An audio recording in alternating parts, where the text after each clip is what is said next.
नमस्कार, बहुत स्वागत आपका अनादि टीवी पर। मैं हूं आपके साथ पारुल और मैं हूं आपके साथ अमृता। चलिए आपको सीधे लिए चलते भोपाल, जहां पर सीएम शिवराज सिंह चौहान कार्यक्रम में शिरकत करने पहुंचे हैं।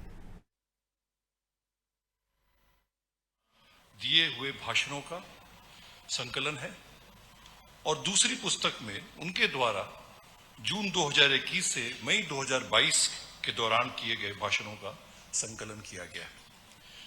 ये पुस्तकों को सूचना और प्रसारण मंत्रालय के प्रकाशन विभाग ने श्रमपूर्वक और बखूबी से तैयार किया है।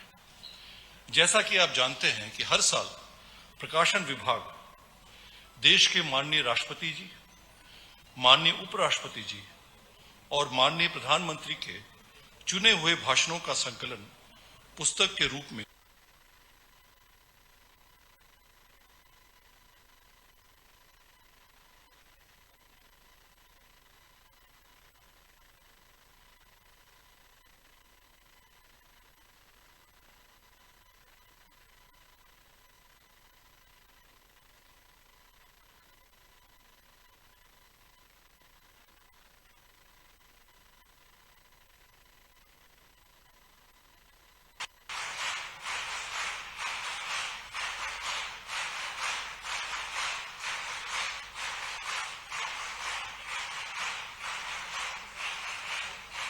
माननीय मुख्यमंत्री शिवराज सिंह चौहान जी, माननीय अनुराग सिंह ठाकुर जी, आदरणीय वी.डी. शर्मा जी मंगल दीप प्रज्वलन के साथ हमारे इस आज के विशेष अनुष्ठान का विधिवत शुभारंभ। सबका साथ, सबका विकास और सबका विश्वास।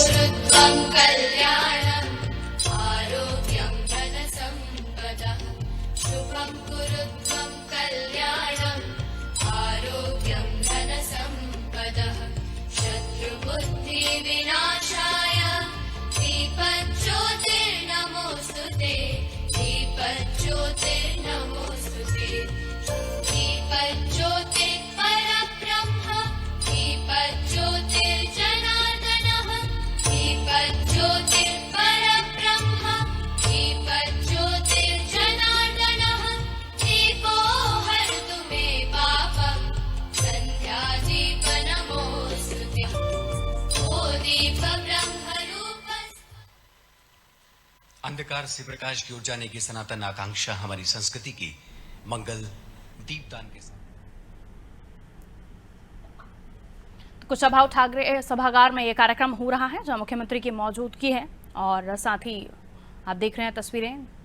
तमाम खास मेहमान मंच पर उपस्थित हैं। पीएम मोदी के मन की बात का पहला और दूसरा संस्करण, जिसका अनावरण सीएम कर रहे हैं। केंद्रीय मंत्री उन्हीं तमाम विचारों को संग्रहित करते हुए इन पुस्तकों में हमने संग्रहित किया है और भारत सरकार की सूचना और प्रसारण मंत्रालय के प्रकाशन विभाग ने इन्हें प्रकाशित किया है। आइए हम सब मिलकर एक बार फिर करतल ध्वनि से इन किताबों के लोकार्पण में अपनी भावनाएं शामिल करें। ये गूंज माननीय प्रधानमंत्री जी तक पहुंचे, ये शुभकामनाएं।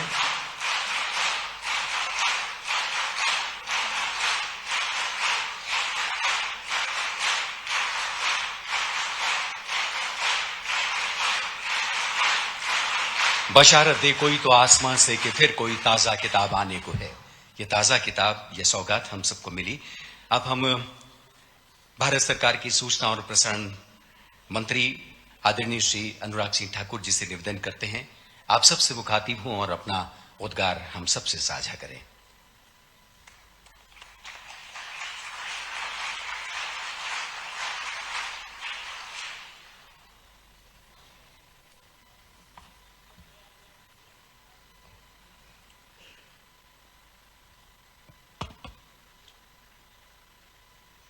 पूरा विश्व कहता है कि प्रधानमंत्री नरेंद्र मोदी जी के व्यक्तित्व में और उनके संबोधन में परफेक्शन होता है।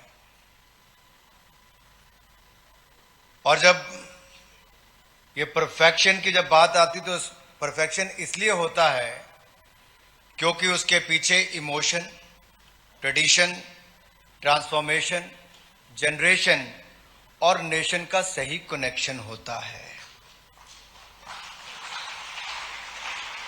और जब प्रधानमंत्री जी के भाषणों का संकलन करने की बात आए और वो उस दौर के हैं जब उन्होंने अपनी दूसरी पारी की शुरुआत की थी। सन 2020-21 और 21-22 की। तो अगर आप देखेंगे दोनों में इसका विमोचन किसी और ने नहीं, मध्य प्रदेश के माननीय लोकप्रिय मुख्यमंत्री आदरणीय शिवराज सिंह चौहान जी और मंच पर उपस्थित लोकप्रिय सांसद और भारतीय जनता पार्टी के अध्यक्ष आदरणीय वी.डी. शर्मा जी, हमारे पब्लिकेशन डिपार्टमेंट की डीजी अनुपमा भटनागर जी, ज्वाइंट सेक्रेटरी सूचना प्रसारण मंत्रालय के विक्रम सहाय जी, उपस्थित सभी माननीय अधिकारीगण, सभी माननीय नेतागण, आदर के योग्य मेरे युवा साथियों, मैं सबसे पहले तो इस कार्यक्रम में अपना कीमती समय देकर आज देश के सामने सबका साथ, सबका विकास, सबका विश्वास, प्रधानमंत्री मोदी जी के भाषणों की इस 2 खंड 2 और 3 इनका विमोचन करने के लिए माननीय शिवराज सिंह चौहान जी का बहुत बहुत आभार प्रकट करता हूं, धन्यवाद करता हूं।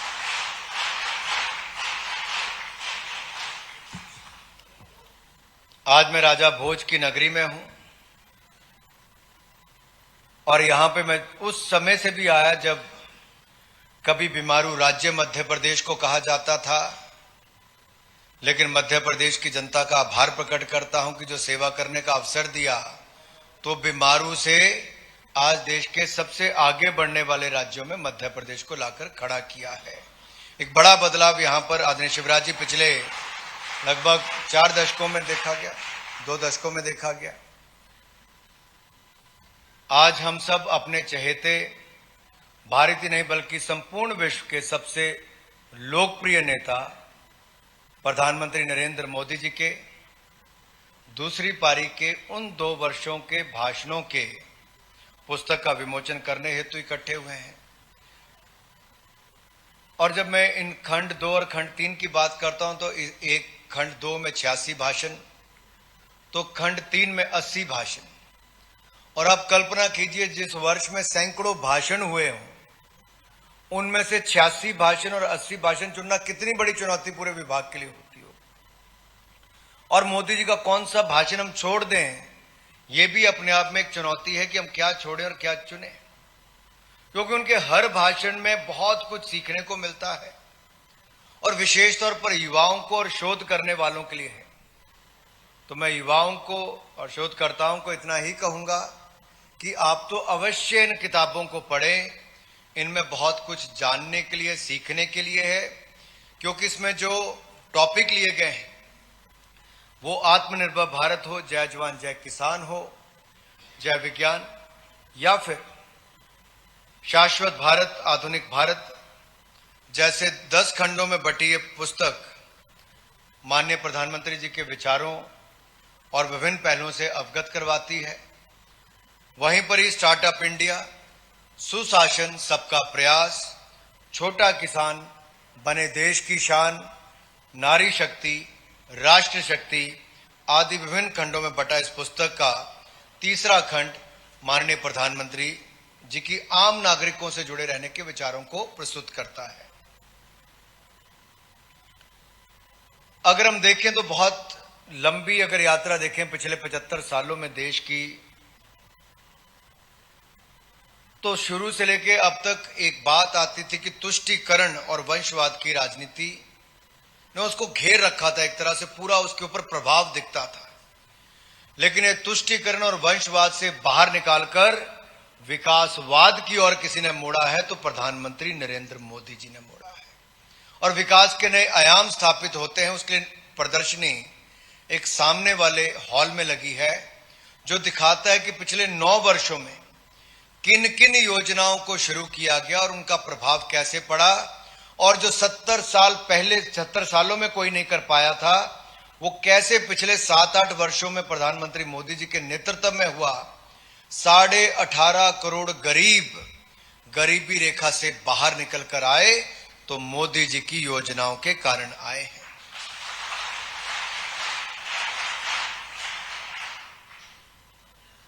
मित्रों, वैसे संविधान ने तो हम सबको समतामूलक समाज के निर्माण की नींव रखी थी संविधान के अनुसार, तो उनके जो, लेकिन लंबे समय तक जो सत्ता में रहे उन्होंने उस पर हथौड़ा चलाया और समतामूलक समाज की बजाय वो परिवार तक सीमित होकर रह गया। अभी हाल ही में एक बहुत बड़ी उपलब्धि देश की हुई है। कोई बता सकता है देश की उपलब्धि बड़ी क्या हुई है? क्या उपलब्धि हुई? सबको पता है, चंद्रयान-3। चंद्रयान मिशन पर देखिए, जब ये कब हुआ, ये ताकत दिखाता है भारत की, भारत के युवाओं का सामर्थ्य बताता है। और जो दुनिया के मात्र 3 देश पहले कर पाए थे, वो चंद्रयान मिशन सफल करके भारत दुनिया का 4था देश बन गया है। लेकिन साउथ पोल पर विक्रम लैंडर का उतरना, ये अपने आप में दुनिया में पहली बार किसी देश ने किया है, तो हमारे भारत ने किया।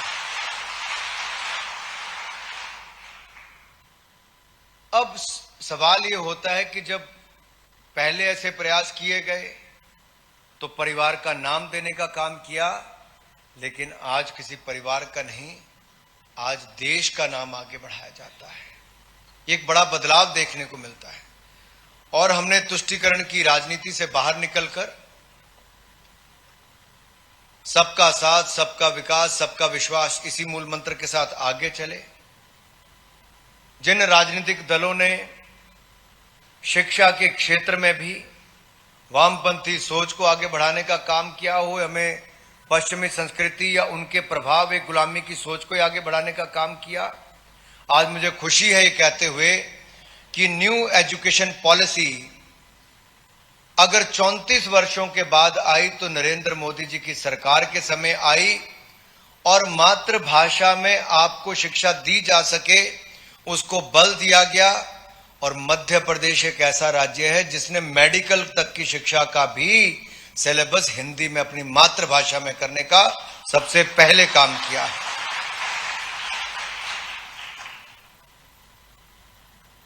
अब कुछ कार्य हैं, कई बार मैं किताबों में तो लिखा ही, लेकिन मैं आपसे वैसे पूछता हूं, ऐसी क्या मजबूरी थी कि 60 सालों तक गरीबी हटाओ, गरीबी हटाओ, गरीबी हटाओ के नारे लगते थे, लेकिन गरीबी नहीं हटती थी, गरीब मिट जाता था।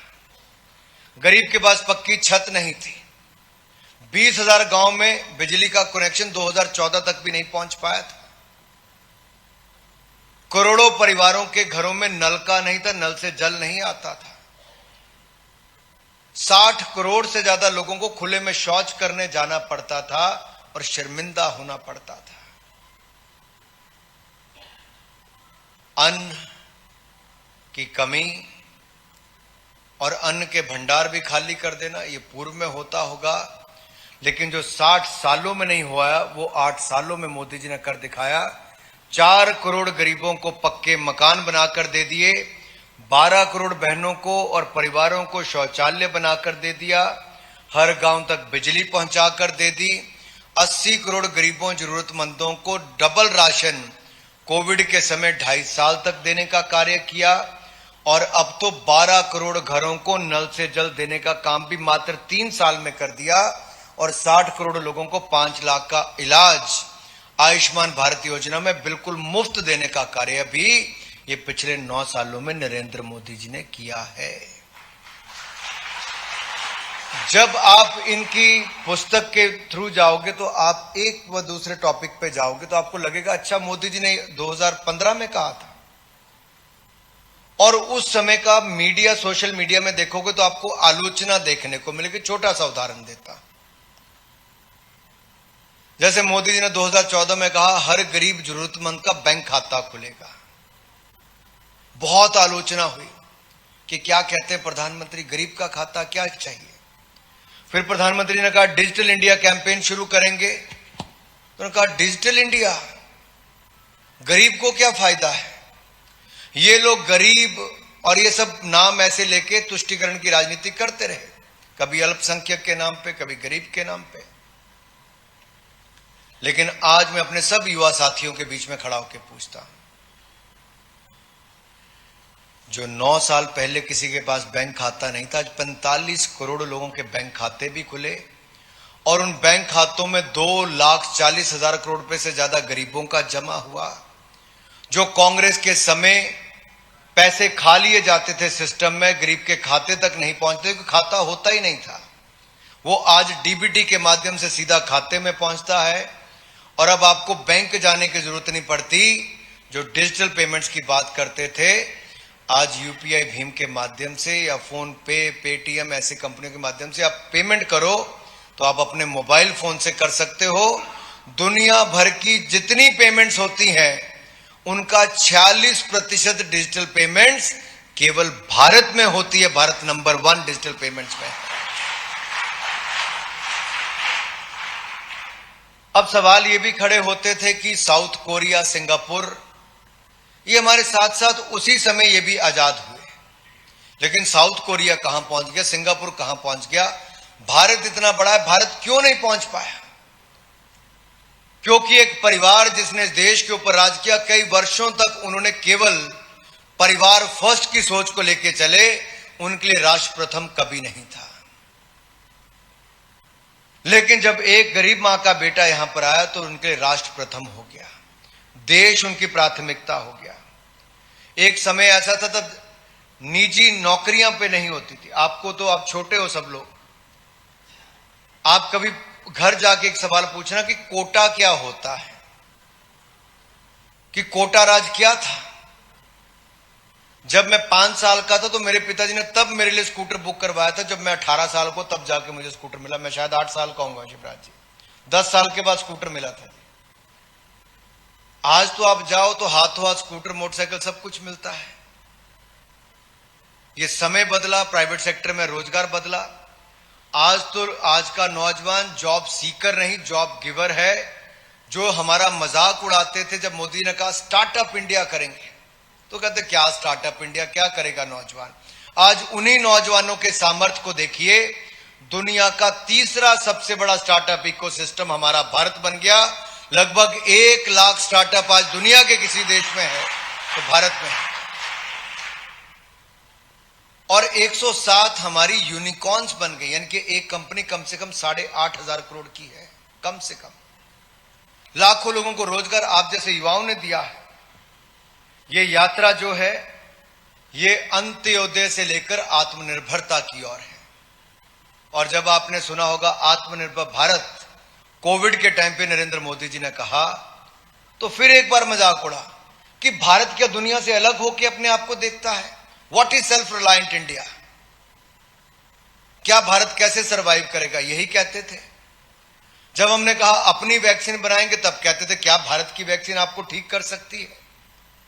विपक्ष के नेताओं ने बड़े बड़े प्रश्न चिन्ह खड़े किए थे। गांव में हाहाकार मच गई कि हम वैक्सीन लगवाएं कि ना लगवाएं। ये तो भला हो आप सब लोग मन की बात सुनते हो और दिल से मोदी जी के साथ जुड़े हो। आपने मोदी जी पे विश्वास किया। भारत ने अपनी 2 वैक्सीन बनाई और 220 करोड़ वैक्सीन पूरे मुफ्त में पूरे देश को लगाने का काम भी भारत में हुआ। और ये आत्मनिर्भर भारत से हम ग्लोबल लीडर भारत को बनाने की ओर चले हैं।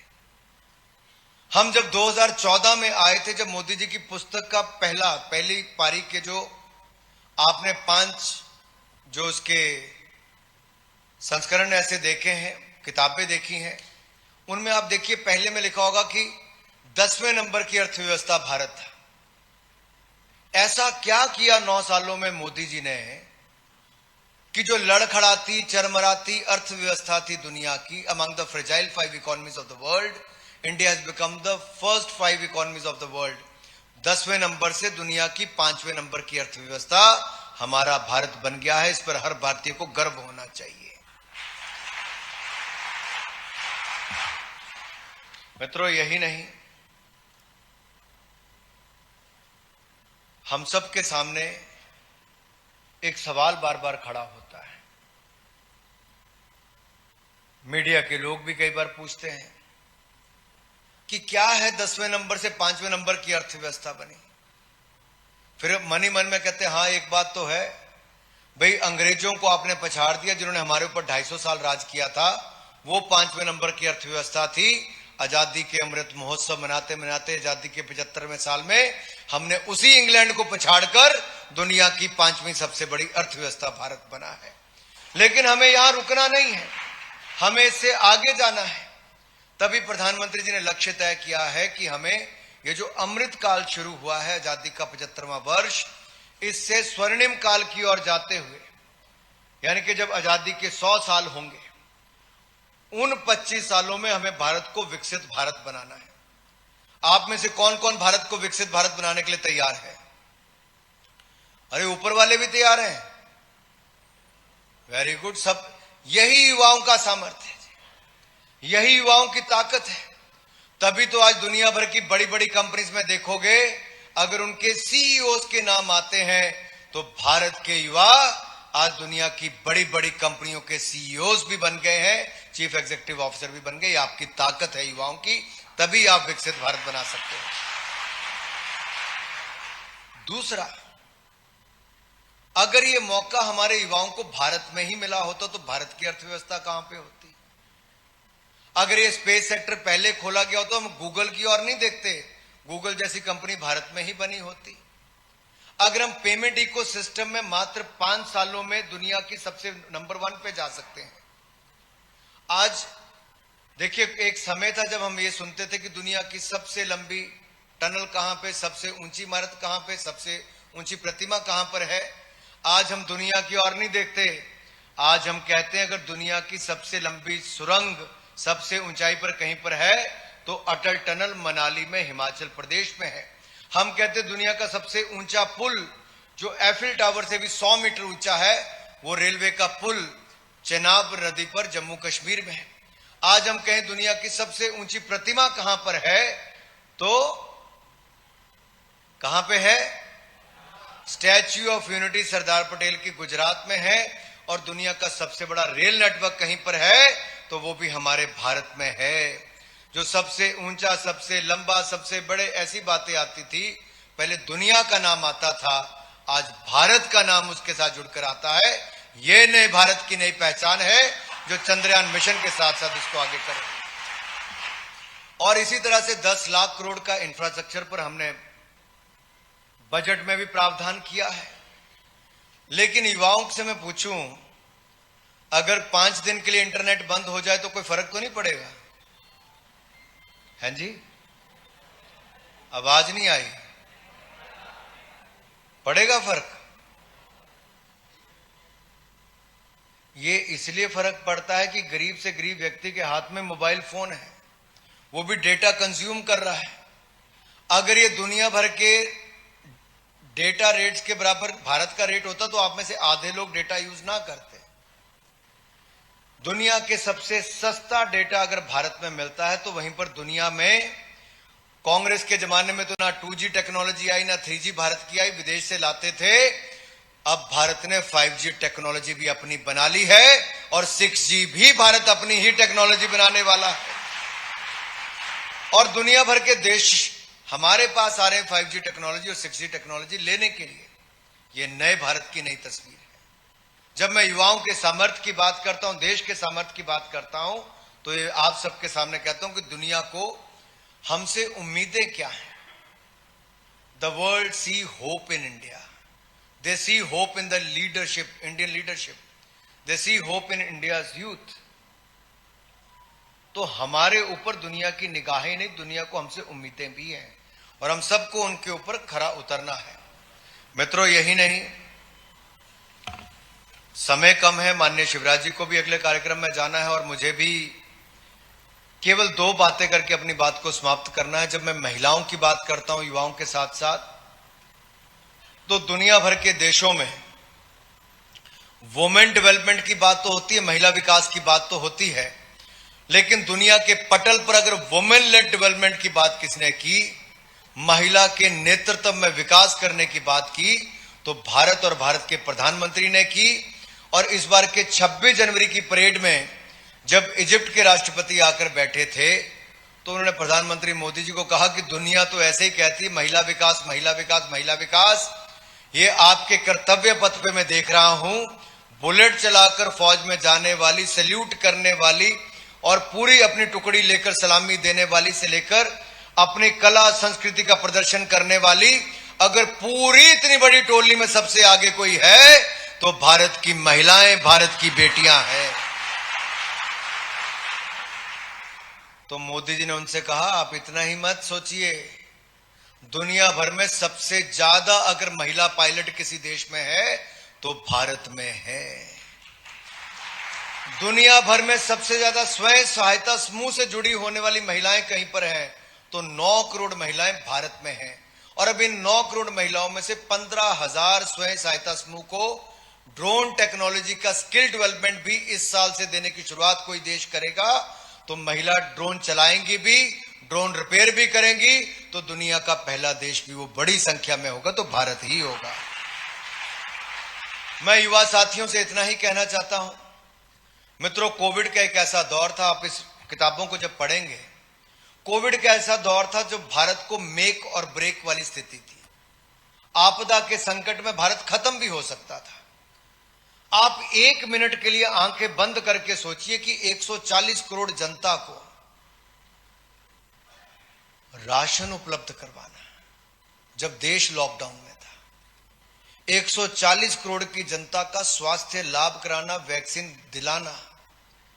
अगर हम पुरानी कांग्रेस की सरकारों के समय देखते रहते जो दुनिया भर से 40-40 साल वैक्सीन आती थी, तो आप आज तक भी आपको वैक्सीन ना लगी होती। क्योंकि देश के वैज्ञानिकों पर हमें विश्वास था और देश के लोगों को मोदी जी पर विश्वास था, तो देश में 2 वैक्सीन बनी भी, वैक्सीन लगी भी, आपदा में हम बाहर निकले भी। और जो प्रधानमंत्री जी कहते थे आपदा में अवसर, हमने रिफॉर्म्स की, स्पेस सेक्टर खोला, कोल एंड माइनिंग सेक्टर खोला, टेलीकॉम सेक्टर खोला, डिफेंस प्रोडक्शन सेक्टर खोला, और आज इन्हीं सभी सेक्टर्स में भारत तेजी के साथ ग्रोथ कर रहा है। नए ग्लोबल ऑर्डर में और नई जियोपॉलिटिकल इक्वेशंस के कारण आज भारत दुनिया में पीछे चलने वाला नहीं, लीडरशिप देने वाले देशों में भारत का नाम आकर खड़ा हुआ है। इसलिए आप कल्पना कीजिए कि हमसे दुनिया को उम्मीद क्या है। मैं जितने विद्यार्थी यहां पर बैठे, केवल डिग्री लेने के लिए नहीं जाना है, हम इस समाज में क्या बदलाव ला सकते हैं, प्रधानमंत्री जी की सोच पर हम कैसे काम कर सकते हैं, चाहे स्टार्टअप हो या कोई अपना काम हो, देश की सेवा भाव से हो, कोई एक ऐसा क्षेत्र चुन लीजिए जहां पर आप बदलाव लाना चाहते हो और अगले 25 साल जहां आप अपने रोजगार के लिए, स्वरोजगार के लिए देंगे, उस एक क्षेत्र के लिए अपने अगले 25 साल दे दीजिए, उसमें बदलाव लाने के लिए दे दीजिए और विकसित भारत बनाने के लिए अपना पूरा योगदान दे दीजिए। मैं और आप ये यात्रा इकट्ठी तय करेंगे और देश को विकसित भारत बनाने का संकल्प भी हम सब लोग पूरा करेंगे। और इन किताबों के 186 भाषणों में आपको देखने को मिलेगा कि जो बातें आज से 7 साल पहले, 5 साल पहले कही गई, वो आज यथार्थ होती नजर आती है, वो सच होती नजर आती है। ये तब संभव हो पाया जब हमने अपने डेमोग्राफिक डिविडेंड का लाभ उठाया, डेमोक्रेसी में विश्वास किया और इस डाइवर्स देश को एक पॉजिटिव साइड से दुनिया के सामने रखा। जब G20 की प्रेसिडेंसी, क्या G20 की अध्यक्षता भारत को करने का अवसर मिला, दुनिया भर के देशों में छोटी छोटी बातें होकर खत्म हो जाता था कि दुनिया ने प्रेसिडेंसी की मीटिंग की, चली गई, लेकिन लाखों लोग जो भारत के अंदर आए G20 प्रेसिडेंसी के दौरान, उन्होंने कहा जो भारत ने कर दिखाया है वो दुनिया का कोई देश अब नहीं कर दिखाएगा जिस तरह से भारत ने करके दिखाया। ये इसलिए हुआ कि भारत की कला, संस्कृति, साहित्य को भी हमने बढ़ाकर दिखाया है। और हमारे बीच में कोई और नहीं, पद्म अवार्ड से सम्मानित श्री भूरे भाई जी भी बैठे हैं। और भूरे भाई जी, आपने भी जो योगदान समाज के प्रति दिया, आप इन युवाओं को बता सकते हो, अगर पूर्व की सरकारें होती तो शायद आपके ऊपर नजर किसी की ना पड़ती। आज गांव, ग्रामीण, दुर्गम क्षेत्रों में बैठा भी कोई व्यक्ति अगर उसको पद्म अवार्ड से सम्मानित किया जाता है, जिसने कभी अपने जीवन में ये शुरुआत की होगी कि मुझे पेड़ पौधे लगाने, पर्यावरण बचाना है, किसी ने जल स्रोत को बचाने का प्रयास किया, किसी ने एम्बुलेंस किया, अपनी स्कूटर पे चलाने का काम किया, किसी ने कला संस्कृति को बचाने का काम किया। उन्होंने सच्चे भाव से शुरू किया था, पद्म अवार्ड की सोच नहीं रखी थी। लेकिन मोदी सरकार है, जहां मोदी है तो मुमकिन है आज उनको भी पद्म अवार्ड देने का काम देश कर रहा है मेरे भाई और बहनों।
सिंह ठाकुर जी, मैं उनका मध्य प्रदेश की धरती पर स्वागत करता हूं, उनका अभिनंदन करता हूं।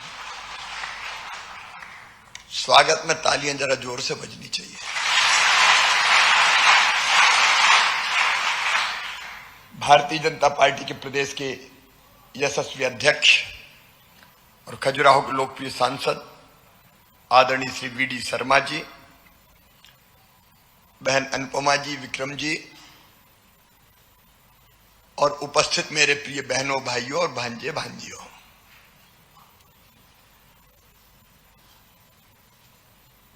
हमारा देश अत्यंत प्राचीन और महान राष्ट्र है। 5000 साल से ज्यादा तो ज्ञात इतिहास है हमारा। जब दुनिया के विकसित देश, उनमें सभ्यता के सूर्य का उदय नहीं हुआ था, तब हमारे यहां वेदों की ऋचाएं रच दी गई थी। जब कई विकसित देशों में पेड़ों के पत्तों और छालों से शरीर को ढका जाता था, तब हमारे यहां मलमल बनता था। तक्षशिला और नालंदा जैसे विश्वविद्यालय हुआ करते थे। लेकिन एक कालखंड आया,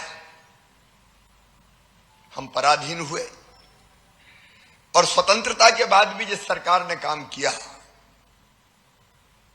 उसकी दृष्टि में राष्ट्र प्रथम नहीं था। मैं 2014 के पहले मुख्यमंत्री के रूप में अगर दुनिया के किसी देश में जाता था तो मन में बहुत तकलीफ होती थी। भारत के बारे में जो सोच था वो निराशा पैदा करने वाला था। घोटालों का देश, कभी कुछ हो ही नहीं सकता भारत में, भारत सुधर ही नहीं सकता। और सच में मैं ये कहूं तो कहीं मान सम्मान मिलता नहीं था दुनिया में। और उस सरकार ने मानसिकता भी ऐसी बना दी थी कि अगर कोई लेट आता था तो कहते थे यार चलता है, ये तो इंडियन टाइम है। हम ही कहते थे इंडियन टाइम है। मानसिकता हमारी ऐसी बन गई थी कि जैसे भारत कभी सुधर ही नहीं सकता। लेकिन 2014 में प्रधानमंत्री बने श्रीमान नरेंद्र मोदी। ये मैं कहने के लिए नहीं कह रहा युवा मित्रों, मैं अंतर आत्मा से कह रहा हूं। इतनी तेजी से परिवर्तन होगा कल्पना नहीं थी। भारत के बारे में दृष्टिकोण ऐसे बदल जाएगा मेरी भी कल्पना नहीं थी।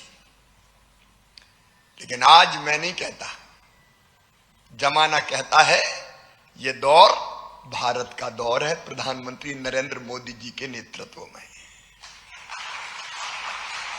अभी अनुराग जी विस्तार से बता रहे थे, अब भारत समस्या नहीं, समस्याओं का समाधान है, दुनिया की समस्याओं का समाधान। दुनिया में कोई समस्या आती है तो दुनिया देखती है भारत की तरफ, प्रधानमंत्री श्रीमान नरेंद्र मोदी जी की तरफ। पहले जो भाव था भारत में कुछ नहीं हो सकता, सब ऐसे ही चल रहेगा, भारत कुछ नहीं कर सकता, अब वो बदला है कि भारत ही कर सकता है, भारत ही कर सकता है। सचमुच में ये हमारा सौभाग्य है कि हमें नरेंद्र मोदी जी जैसा नेतृत्व मिला है। मोदी जी भारत के लिए भगवान का वरदान है। अब छोटी छोटी घटनाएं देखिए, कोविड का बता रहे थे अनुराग जी, मैं तो कोविड के दौर में ही मुख्यमंत्री बना। उस समय मन घबराता था कि निपटेंगे कैसे। ये मोदी जी की का ही नेतृत्व था। दुनिया में बताओ ये कहीं हुआ है? कोरोना वॉरियर्स का उत्साह बढ़ाओ, ताली बजाओ, थाली बजाओ। अब कुछ लोगों ने उस समय मजाक उड़ाया कि ताली थाली से जाएगा क्या, लेकिन ये नरेंद्र मोदी थे जिनने थाली और ताली से पूरे हिंदुस्तान को कोविड से लड़ने के लिए तैयार करके दिखा दिया। वैक्सीन की बात बताई अनुराग जी ने। अब छोटे छोटे उदाहरण देखिए, रूस और यूक्रेन का युद्ध हुआ, हमारे बच्चे फंसे थे यूक्रेन में। अब बच्चों को बाहर निकाल के लाना था। यूक्रेन और रसिया एक दूसरे के खून के प्यासे, लेकिन बच्चों को निकालने के लिए क्या करना पड़ा? मोदी जी ने एक फोन किया यूक्रेन के राष्ट्रपति को और एक फोन किया रूस के राष्ट्रपति को, और यह कह दिया कि तिरंगा झंडा लेके भारत के बच्चे निकलेंगे, उस समय युद्ध बंद हो जाना चाहिए। भारत के बेटे बेटियां तिरंगा लेके निकले, रूस भी रुक गया, यूक्रेन भी ठहर गया, थम गया, और हमारे बच्चे भारत माता की जय बोल के सुरक्षित बाहर निकल कर आ गए। और हमारे पीछे बांग्लादेश वाले भी आ गए भारत माता की जय बोल के। ये पहले संभव था कि आप देखो, एक साथ दो महाशक्तियां कही जाती थी, रूस अमेरिका। अब दोनों भारत की तरफ ताकते हैं कि भारत से संबंध अच्छे रखो। हम रूस से सस्ता तेल भी ले लेते हैं, और अमेरिका के व्हाइट हाउस में वेद मंत्रों के गुंजार होते हैं, और अमेरिका के राष्ट्रपति दंपति प्रधानमंत्री नरेंद्र मोदी जी के स्वागत में पलक और पावड़े बिछाते हैं। वो केवल मोदी जी का नहीं, 140 करोड़ भारतवासियों का स्वागत। काम अनगिनत है, अनगिनत। आज मैं कह सकता हूं, हम गर्व से कह सकते हैं, एक वैभवशाली, गौरवशाली, संपन्न, समृद्ध और शक्तिशाली भारत का निर्माण हो रहा है, और कई मामलों में भारत दुनिया का नेतृत्व कर रहा है। चंद्रयान जिस दिन चंद्रमा की सतह छू रहा था, तो वो केवल चंद्रयान चंद्रमा पर नहीं पहुंचा, वो भारत के गौरव गान, भारत की गौरव गाथा थी। और मोदी जी का नेतृत्व में जो देखता हूं, उसमें क्या खास है, तो मुझे जो चीज लगती है आज मैं शेयर करना चाहता हूं। Man with a vision, visionary prime minister. मैं आपको बताऊं, मैं मुख्यमंत्री के नाते कई बार बात करता हूं तो नए आइडिया आते हैं। मैं एक छोटी सी घटना आपको सुनाऊं, वैसे व्यक्तिगत बातों को डिस्क्लोज नहीं करते। लेकिन एक दिन प्रधानमंत्री जी से मैंने बात की, तो बात की थी एक कार्यक्रम के संबंध में, लेकिन कार्यक्रम होना था रीवा में। तो मुझे प्रधानमंत्री जी ने सुझाव दिया कि देखो, केमिकल फर्टिलाइजर के कारण धरती हमारी बीमार हो रही है, बंजर हो रही है, हमको लोगों को जगाना है, और इसलिए एक नृत्य नाटिका ऐसी बनवाओ कि जिसमें एक बेटी धरती मां बने और वो पुकार के कहे कि मुझे क्यों बर्बाद कर रहे हो। मैं उसके विस्तार में नहीं जा रहा, लेकिन जितनी तरफ थी उनके मन में, कभी कोई प्राइम मिनिस्टर एक एक चीज बारीकी से बताई कि ऐसी होनी चाहिए, ऐसी होनी चाहिए, करो। और हमने न केवल रीवा में करी, बाकी जगह भी करी, क्योंकि उनके मन में तड़फ है कि केमिकल फर्टिलाइजर के कारण जो धरती बंजर हो रही है, उस धरती मां को बचाना है, नहीं तो आने वाली पीढ़ियों के लायक ही धरती नहीं बचेगी। कौन सोचता है, कोई बताए। मैं प्रधानमंत्री जी को देखता हूं काम करते हुए, तो man on A mission, visionary भी है और मिशनरी भी है।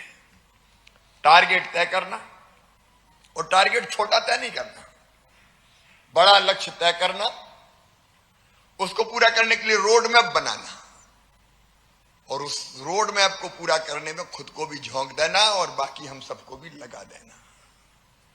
ऐसा जुनून मैंने नहीं देखा। एक के बाद एक अभियान देखते जाइए, मेरी माटी मेरा देश, तिरंगा यात्रा, कितने अभियान पूरे देश को जोड़ते हुए मैंने मोदी जी में ही देखे। और एक है टारगेटिंग 100% सैचुरेशन, तुष्टीकरण नहीं कि इसको कुछ दे दो, उसको कुछ दे दो। सारे हितग्राही किसी समाज के, किसी वर्ग के हो, 100% सैचुरेट करो। और इसी को तो कहते हैं सबका साथ सबका विकास। पुरानी सरकार थी, वो वोट बैंक की राजनीति करती थी, सबको न्याय, तुष्टीकरण किसी का नहीं। ये दृष्टिकोण अगर हमने कहीं देखा तो हमारे नेता मोदी जी में देखा है। अप्रोच ऑफ सोशल इंटीग्रेशन, किसी को नहीं छोड़ा हमने। Zero tolerance for corruption. अभी डीबीटी की आप बात कर रहे थे, कहां गरीबों के खाते होते थे, कहां गरीब बहन सोचती थी कि मेरा भी खाता हो। और बात सही, जब खोले तो लोग मजाक उड़ाते थे, पैसा है नहीं, खाते का क्या करेंगे। लेकिन उसके कारण जो चमत्कार हुआ, डीबीटी इसी के कारण संभव हो पाई कि आज बहनों के, हर बहन के खाते हैं और सीधा पैसा सिंगल क्लिक से उनके खातों में चला जाता है। ये नई क्रांति हुई है, कोई करप्शन का चांस ही नहीं है कहीं, बीच में कोई खा ही नहीं सकता। और फोकस ऑन डायरेक्ट कम्युनिकेशन। कौन प्रधानमंत्री समाज से संवाद करता था? अब प्रधानमंत्री मोदी जी के पहले जो प्रधानमंत्री थे वो तो बोलते ही नहीं थे, कभी बात ही नहीं करते थे। हम लोग पूछ के मर जाते थे। मैं मुख्यमंत्री के रूप में जाता था तो कहते ग्रुप ऑफ मिनिस्टर्स को दे देंगे, वो सोचेंगे। लेकिन प्रधानमंत्री जी ने समाज के हर वर्ग से सीधा, सरल और सहज संवाद स्थापित करने का काम किया। अब कोई भी काम प्रारंभ करते हैं, जनता से नाम रखना है चीतों का, तो क्या जरूरत थी साहब पूछने की? चीता है भारत, प्रधानमंत्री जी नाम रख देते। उनका नई सुझाव मंगाओ सबसे, चीतों का नाम क्या रखा जाए। अब बताओ, ये साधारण घटना नहीं है। सबको जोड़ लो, पता नहीं कहां से कौन सा बेहतर सुझाव आ जाए और सब लोग जुड़ जाएं मिशन के। हर चीज में कई सुझाव मंगाते हैं वो, जनता से सुझाव लो, लोगों से सुझाव लो, और इतने बढ़िया सोचते हैं लोग, कल्पना नहीं होती कई बार ऐसे ऐसे सुझाव आते हैं। और मन की बात तो सचमुच में उनने जन जन की बात बना दी। ये केवल मन की बात नहीं है, ये जन की बात हो गई। सीधे प्रधानमंत्री जी अपने विचार और विजन को बेहद सरलता के साथ समझाते हैं। अगर किसी से कम्युनिकेशन करना हो, किसी से कनेक्ट करना हो, किसान हो तो किसान जैसे, इंजीनियर हो तो इंजीनियर जैसे, डॉक्टर हो तो डॉक्टर जैसे, वैज्ञानिक हो तो वैज्ञानिक जैसे, स्टूडेंट हो तो स्टूडेंट जैसे। श्रोताओं का कोई समूह, मुझे आश्चर्य होता है एक व्यक्ति इतना बहुआयामी कैसे हो सकता है। श्रोताओं का कोई भी समूह हो, प्रधानमंत्री जी सीधे उससे कनेक्ट हो जाते हैं। मुझे लगता है कि ये एक असंभव क्षमता है। हर एक को लगता है कि वो प्रधानमंत्री जी हम में से कोई एक है। अब देश हो चाहे विदेश हो। अब कल संत रविदास जी की यात्रा का वर्णन किया ग्रीस में उन्होंने, और ग्रीस वालों से संत रविदास जी की जय बुलवाई और बताया कि मध्य प्रदेश में कितनी अद्भुत यात्रा हुई है, इतने गांव, इतनी नदियों का जल। ये प्रधानमंत्री जी की क्षमता है। सीधे मन की बात को मैं मानता हूं वाइब्रेंट लोकतंत्र। कार्यक्रम के माध्यम से सीधे लोगों से, लोगों की चिंताओं से और आकांक्षाओं से जुड़ते हैं प्रधानमंत्री जी। और मन की बात के अगर कुछ विभिन्न आयाम देखें तो मैं मानता हूं कि प्रधानमंत्री जी से सीधा संवाद तो है ही। बड़ी आसानी से कोई भी सीधे प्रधानमंत्री जी से जुड़ सकता है। और यह कितनी बड़ी बात है कि कोई भी आम नागरिक प्रधानमंत्री कार्यालय से जुड़ जाए। मैं इसको बड़ी घटना मानता हूं। समावेशिता और भागीदारी, इसकी एक और विशेषता है। मन में हमारे कई बार विचार आते हैं, लेकिन कई बार हम संकोच में रह जाते हैं, अरे यार कहां कहें, क्यों कहें। लेकिन प्रधानमंत्री प्रोत्साहित करते हैं कि अपने विचार साझा करो, अपने विचार साझा करो। तो मन की बात के माध्यम से वो विचार भी साझा होते हैं। एकता और राष्ट्रीय पहचान, ये मन की बात की विशेषता बन गई है। आप जानते हैं विभिन्न पृष्ठभूमि के लोग, देखो अपना कितना बड़ा देश है, अलग भाषा, अलग वेश, फिर भी अपना एक देश, अलग अलग प्रांतों के लोगों से, अलग अलग रहन सहन, खान पान, लेकिन सबको समावेशित करके एक भारत और श्रेष्ठ भारत की कल्पना को साकार करते हैं तो प्रधानमंत्री नरेंद्र मोदी जी करते हैं। अलग अलग प्रांत की विशेषता ये मन की बात में आती रहती है। और दूसरी प्रेरणा और उत्साहवर्धन। अब भूरी भाई यहां बैठी है, मैं उनको प्रणाम करता हूं। ऐसी कलाकार, ये बात सच है, पहले कौन ने ध्यान दिया। कई ऐसे लोग जिन्होंने चुनौतियों से टकरा के निपटे हैं और सफलता पाई है, उनकी कहानियां हमारे सामने लाते हैं। कई बार क्या, कई नकारात्मक चीजें ज्यादा सामने आती हैं, लेकिन देश में कितने लोग हैं जो बेहतर काम कर रहे हैं, अपने आप को झोंक के काम कर रहे हैं, अपनी पूरी जिंदगी एक काम को पूरा करने में झोंक दी। कोई ने पर्यावरण के लिए झोंक दी। अब वो हमारी एक बहन का उल्लेख किया जो बीज बचा के रखती है पुरानी, जो हमारी अलग अलग प्रजातियां हैं, कोदो, कुटकी, उसको बचा के रखा। प्रधानमंत्री जी ने उनका उल्लेख किया, जो विशिष्ट काम करते हैं लेकिन अनजान, अनसीन हीरोज जिनको कहते हैं, उन सबको सामने लाने का काम और दूसरों को प्रेरणा देने का काम मन की बात के माध्यम से करते हैं। और एक विशेषता मुझे और लगती है, सरकारी नीति और योजनाओं के बारे में जागरूकता। वो नीतियों के बारे में, योजनाओं के बारे में, और जब पब्लिक अवेयर हो जाती है तो नीतियों का क्रियान्वयन बेहद सरल हो जाता है। सामाजिक मुद्दों के लिए मंच, शिक्षा हो, स्वास्थ्य हो, पर्यावरण हो, अलग अलग सामाजिक मुद्दे, उनको मंच अगर मिलता है तो मन की बात के माध्यम से मिलता है। और सांस्कृतिक उत्सव, प्रधानमंत्री जी बोलते हैं कि इस महीने अब राखी का त्योहार आने वाला है, तो राखी पे बात होगी, होली पे बात होगी, दिवाली पे बात होगी, ईद की शुभकामनाएं होगी। और अलग अलग हमारे जो उत्सव है उनके बारे में पूरे देश को बताना, और जिस ढंग से बताते हैं वो पूरे देश को एक कर देता है। इसके साथ साथ पारदर्शिता और जवाबदेही, विभिन्न पहल और नीतियों पर नागरिकों को एजुकेट करते हैं। तो मैं ये मानता हूं कि सरकारी संस्थाएं भी नागरिकों के प्रति और ज्यादा जवाबदेह होती जाती है।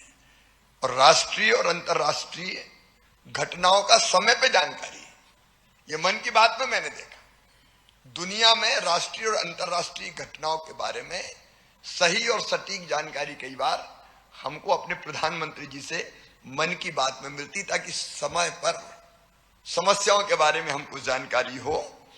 और डिजिटल पहुंच और विस्तार। देखो मन की बात, यहां बैठे Anurag ji, radio, television, social media, digital platform, कितने प्लेटफॉर्म पर प्रकाशित होती है। इसलिए मन की बात सचमुच में अद्भुत पहल है प्रधानमंत्री जी की, और उन्होंने सारे जनों को उससे जोड़ा है। मैं इतना ही अनुरोध करूंगा कि इस किताब सबका साथ सबका विकास, इसको पढ़ना जरूर। आजकल ये हो गया कि हम किताब ले भले लें, लेकिन पढ़ने में थोड़े आलसी से हो गए हैं। मेरा आपसे आग्रह है कि हम समय निकाल, देखो समय तो निकलता है। मुझे अगर पढ़ना होता है तो मैं समय कैसे निकालता हूं, गाड़ी में बैठे हुए जा रहे हैं, उतना समय मिल गया तो रास्ते में पढ़ लिया, कहीं विमान में पढ़ लिया, कहीं हेलीकॉप्टर में। पढ़ने के लिए समय चुराना पड़ता है। तो मेरा आपसे आग्रह है, विशेषकर बच्चों से, कि इसको पढ़ना जरूर। प्रधानमंत्री जी हमारी प्रेरणा है। प्रधानमंत्री जी के नेतृत्व में देश और प्रदेश ने भी अगर इतना विकास किया है। अब बताइए, कई बार प्रधानमंत्री जी बेरोजगारी भत्ता, कुछ लोग बात करते हैं, राजनीतिक दल बड़ी सस्ती लोकप्रियता के लिए बेरोजगारी भत्ता देंगे, बेरोजगारी भत्ता देंगे। अच्छा, कभी देते भी नहीं है, बैरियर्स इतने लगा देते किसी को मिलते ही नहीं है। हमने तय किया कि बेरोजगारी भत्ता नहीं। चिड़िया अपने बच्चों को घोंसला नहीं देती, पंख देती है, पंख ताकि ऊंची उड़ान भर सके। और इसलिए हमने कहा कि बेरोजगारी भत्ता नहीं देंगे। हमने बनाई सीखो और कमाओ योजना, स्काई सीखो कमाओ योजना। काम सीखेंगे बच्चे कंपनियों में, उसके बदले 8,000 रुपया उनको दिया जाएगा स्टाइपेंड के रूप में। तो प्रधानमंत्री जी की ऐसी अनेक प्रेरणाएं, सीखे भी बच्चे, परमानेंट जॉब भी मिले। अगर आप पढ़ेंगे तो कई आइडियाज आपको भी आएंगे। और इसलिए मेरा आग्रह है कि मन की बात आप पढ़िए जरूर। पढ़ेंगे आप? और मैं आपसे पूछ रहा हूं, पढ़ेंगे? आप पढ़िए जरूर। ये अमूल्य खजाना है जिससे आपको कई मोती मिलेंगे। मैं अनुराग जी का हृदय से आभार प्रकट करता हूं। आपने मन की बात के इस खंड के लोकार्पण के लिए मध्य प्रदेश को चुना। यह मध्य प्रदेश का परम सौभाग्य है। आप पधारे, उसके लिए भी आपको धन्यवाद। और ये दुर्लभ सौभाग्य मध्य प्रदेश को दिया, उसके लिए भी आपको बहुत बहुत धन्यवाद। मध्य प्रदेश लगातार आगे बढ़ता रहेगा। अभी अभी मैं आया तो मेट्रो रेल के कोच का अनावरण करके आया। कल स्मार्ट सिटी की जो रिजल्ट्स घोषित किए, स्मार्ट सिटी में भी मध्य प्रदेश नंबर 1 आया है। इंदौर देश में शहरों में नंबर 1 और मध्य प्रदेश ओवरऑल नंबर 1। इसके पहले जल संरक्षण के काम में मध्य प्रदेश देश में नंबर 1 आया। उसके पहले स्वच्छता मध्य प्रदेश नंबर 1 आया। एक नहीं, ऐसी अनेकों योजनाओं में मध्य प्रदेश देश में नंबर 1 है। अपना देश दुनिया में नंबर 1, और हमारी कोशिश होगी कि मध्य प्रदेश भारत में नंबर 1 प्रदेश बने। बहुत बहुत धन्यवाद।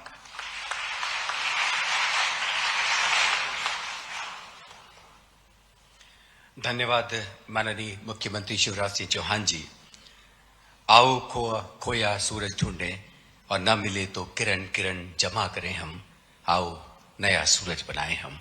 सबका साथ सबका विकास और सबका विश्वास, माननीय प्रधानमंत्री जी के इस मंत्र पर ही नए सूरज की कल्पना हम कर सकते हैं। अब हम प्रकाशन विभाग की महानिदेशक श्रीमती अनुपमा भटनागर से निवेदन करते हुए आए और औपचारिक आभार ज्ञापन करें।